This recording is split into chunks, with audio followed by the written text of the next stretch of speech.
Pouring honey into a car's engine instead of motor oil would be a disastrous mistake. Honey is a thick, viscous, sugary substance, and it is not designed for use as engine oil.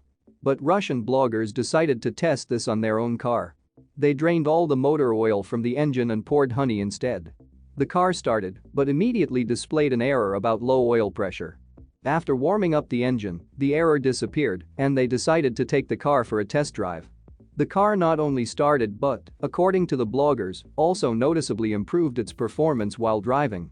In the end, when the engine cooled down and they drained all the honey from it and filled it with oil, the engine wouldn't start anymore because all the oil channels were likely clogged. However, after flushing the engine with hot water and drying the cylinders, the engine started again.